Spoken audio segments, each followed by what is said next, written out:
अब हम लोग देखते हैं धर्म को राज्य से अलग रखना महत्वपूर्ण क्यों है।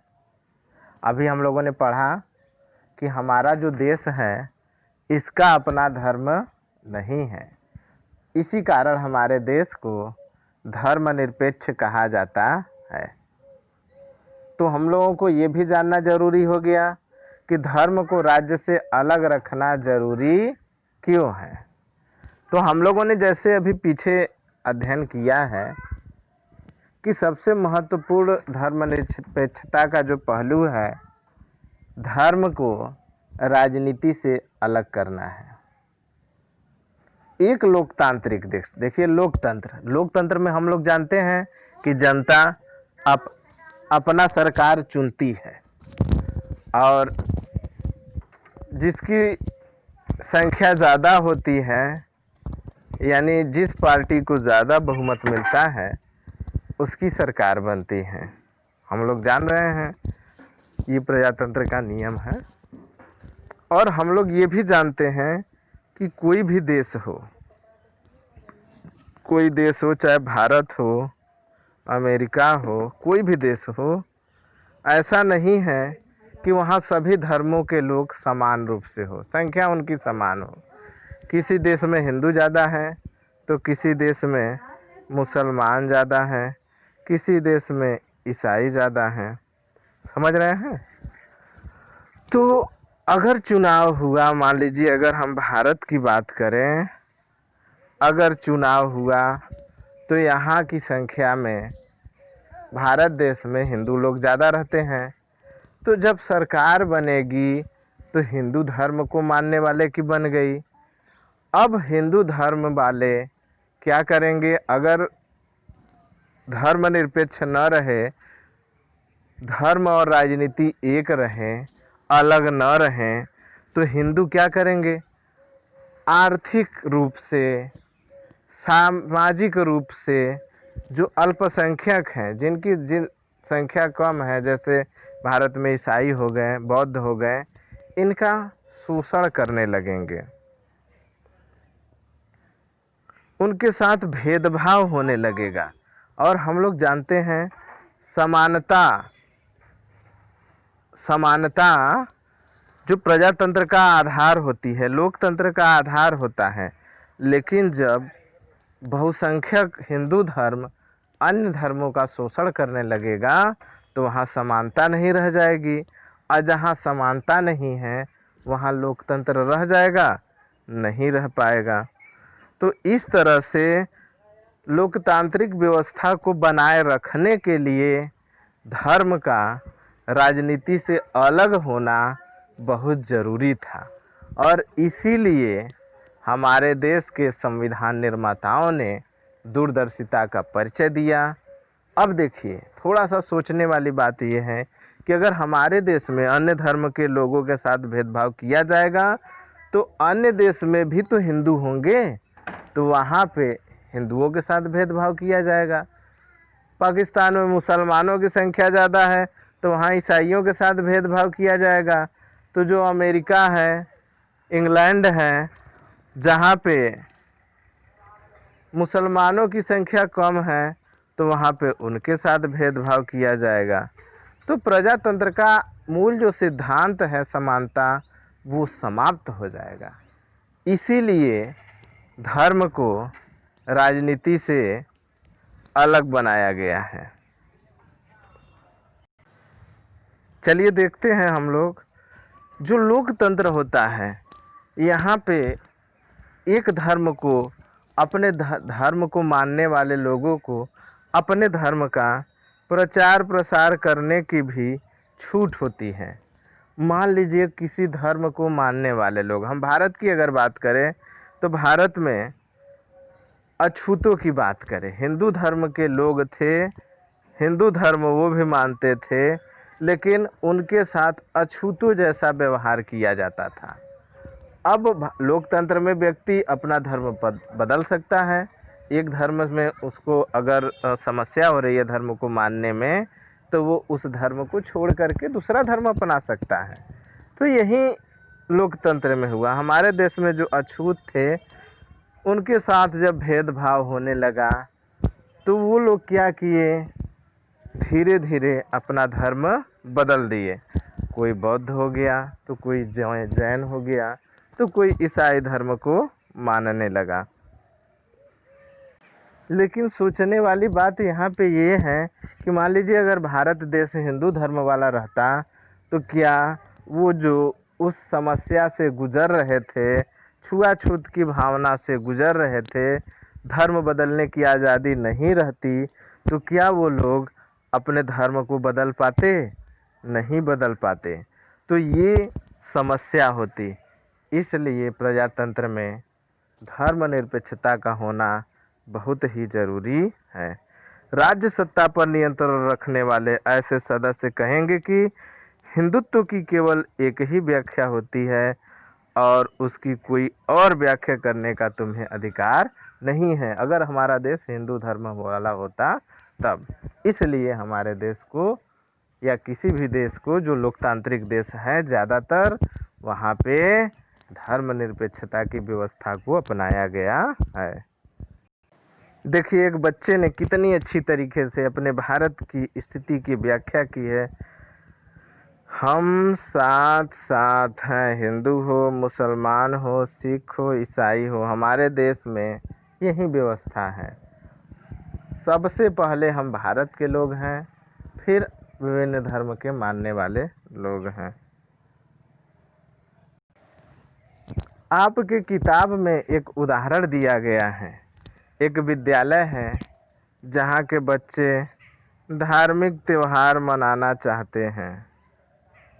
वे जाते हैं प्रिंसिपल सर से अनुमति लेने के लिए कि सर हम यहाँ पे धार्मिक त्यौहार मनाना चाहते हैं।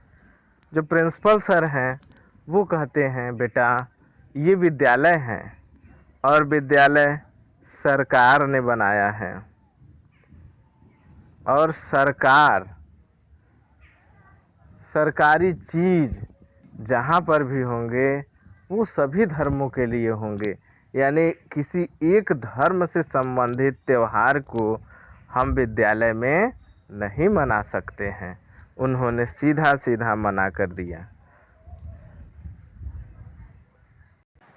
जब प्रिंसिपल सर ने उनको ये बात समझाई कि हमारा देश धर्मनिरपेक्ष है, यहाँ पे सरकार की दृष्टि में सभी धर्म समान हैं, हो सकता है हम जो धर्म मनाएं उससे धार्मिक त्यौहार मनाएं उससे हमारे विद्यालय में पढ़ने वाले किसी बच्चे को मानसिक ठेस पहुँचे, तो इस वजह से हम लोग यहाँ पे ये त्यौहार नहीं मना सकते। तो बच्चे समझ गए और वो खुश हो गए और कहें कोई बात नहीं सर, हम अपने चार दीवारी यानी स्कूल के अंदर इसको नहीं मना सकते हैं लेकिन बाहर तो मना सकते हैं।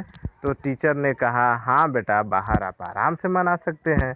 तो बच्चे अपना बाहर उस त्यौहार को मनाएं।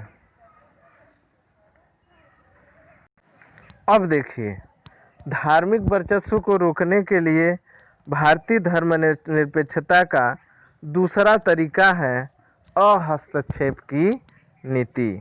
इसका मतलब यह होता है कि सभी धर्मों की भावनाओं का सम्मान करने और धार्मिक क्रियाकलापों में सरकार दखल नहीं देगा और न ही किसी व्यक्ति को दखल देने की अनुमति देगा। बात समझ में आई? पहले तो सरकार भी किसी व्यक्ति के धार्मिक मामलों में दखल नहीं देगा और साथ ही साथ किसी व्यक्ति को भी अन्य व्यक्ति जो उसमें भाग न लेना चाहे उसमें ज़बरदस्ती कोई व्यक्ति नहीं कर सकता। उदाहरण के लिए देखिए सभी व्यक्तियों को हेलमेट लगाना अनिवार्य है गाड़ी चलाते समय, लेकिन जो सिख होते हैं वो पगड़ी बांधते हैं और पगड़ी के ऊपर हेलमेट लगा पाएंगे नहीं, चूँकि वो उनके धर्म से जुड़ा हुआ है इसलिए सरकार उसके खिलाफ कानून भी नहीं बना सकती।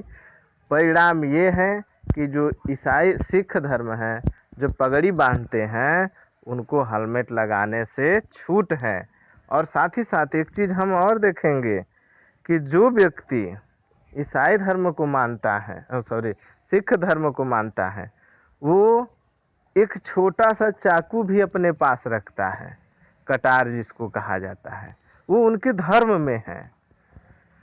और हम लोगों देखते हैं कि बैंक में जाने से पहले सारे अस्त्र शस्त्र निकाल दिए जाते हैं।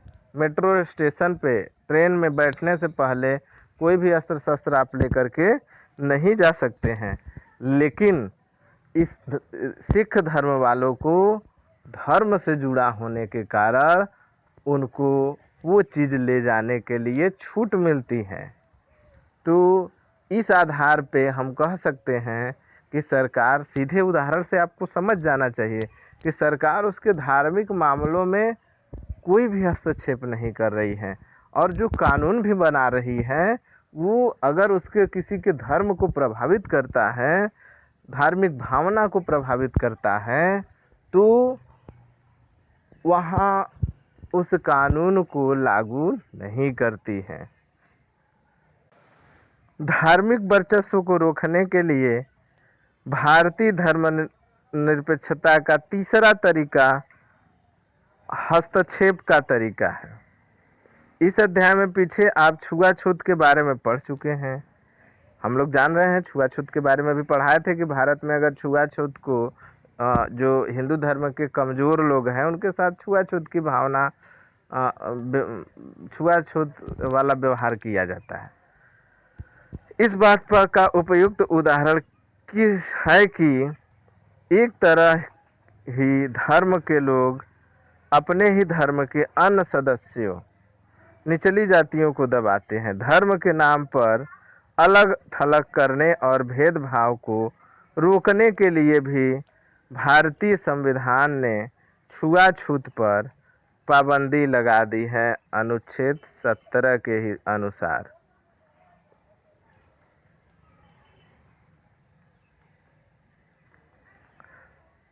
इस उदाहरण में राज्य धर्म के नाम पर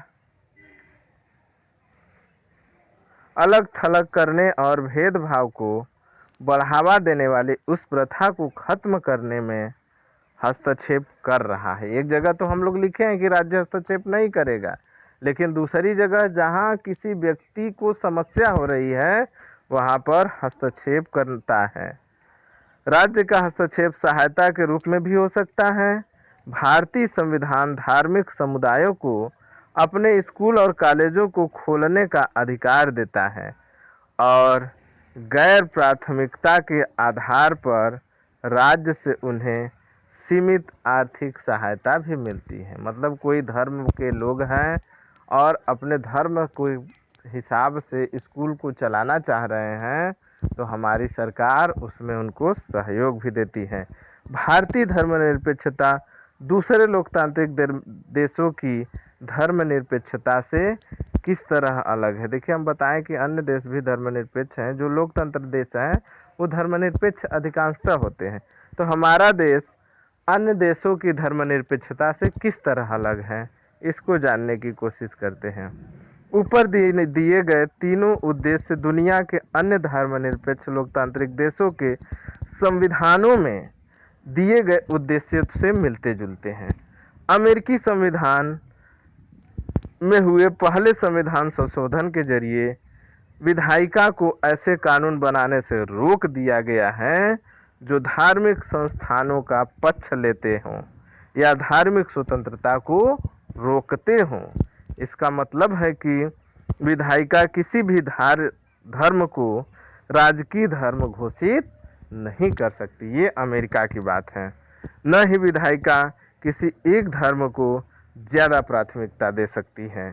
संयुक्त राज्य अमेरिका में राज्य और धर्म के पृथक्करण का मतलब है राज्य और धर्म दोनों ही एक दूसरे के मामले में किसी तरह का दखल नहीं देंगे।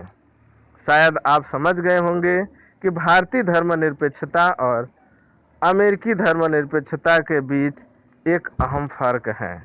ऐसा इसलिए है कि अमेरिकी धर्मनिरपेक्षता में धर्म और राज्य के बीच स्पष्ट अलगाव के विपरीत भारतीय धर्मनिरपेक्षता में राज्य को धार्मिक मामलों में हस्तक्षेप करने की भी छूट है। अगर धर्म के आधार पे किसी का भेदभाव होता है तो वहाँ हमारे देश की सरकार हस्तक्षेप कर सकती है। अभी जो छुआछूत में खत्म, हिंदू धर्म के अंदर ही छुआछूत की जो भावना थी उसको समाप्त किया गया। भारतीय धर्मनिरपेक्षता में राज्य धर्म से अलग तो है, लेकिन धर्म में उसका फासला सैद्धांतिक है, व्यवहारिक नहीं। इसका मतलब यह है कि संविधान में दिए गए आदर्शों के आधार पर राज्य किसी भी धर्म के मामलों में हस्तक्षेप कर सकता है। ये आदर्श पर कसौटी मुहैया कराए हैं, जिसके जरिए इस बारे में फैसला लिया जा सकता है कि हमारा राज्य धर्मनिरपेक्ष सिद्धांतों के अनुरूप काम कर रहा है या नहीं। फरवरी 2004 में फ्रांस में एक नया कानून बनाया गया। इस कानून में प्रावधान किया गया कि कोई भी विद्यार्थी इस्लामी बुर्का, यहूदी टोपी या बड़े बड़े ईसाई क्रॉस जैसे धार्मिक अथवा राजनीतिक चिन्ह या प्रतीकों को धारण करके स्कूल में नहीं आएंगे।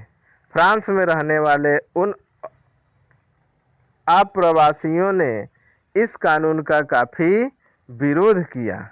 वे मुख्यतया अल्जीरिया, ट्यूनीसिया और मोरक्को आदि उन देशों से आए थे जो पहले फ्रांस के उपनिवेश में थे। 1960 के दशक में फ्रांस में मजदूरों की कमी हो गई थी। उस समय इन आप्रवासियों को फ्रांस आकर काम करने के लिए वीज़ा यानी प्रवेश दिए गए थे। इन आप्रवासियों की बेटियां स्कूल में अक्सर सिर पर रुमाल बांध कर जाती थी, लेकिन इस नए कानून के लागू होने के बाद उन्हें सिर पर रुमाल बांधने के कारण स्कूल से निकाल दिया गया। अगर उनको स्कूल में पढ़ना है तो जो ड्रेस स्कूल का बना है उसी को पहन के आना होगा। अपने से कोई दूसरा इस ड्रेस पहन के अगर आएगा तो उसे स्कूल से निकाल दिया जाएगा। ये कानून बना था फरवरी 2004 में और फ्रांस में। तो बेटा इस तरह देखिए हमारा पाठ समाप्त हुआ। आप लोग इस वीडियो को ध्यान से देखिए, जो भी चीज़ें न समझ में आए उसको ग्रुप में पूछिए। आज के लिए बस इतना ही। धन्यवाद।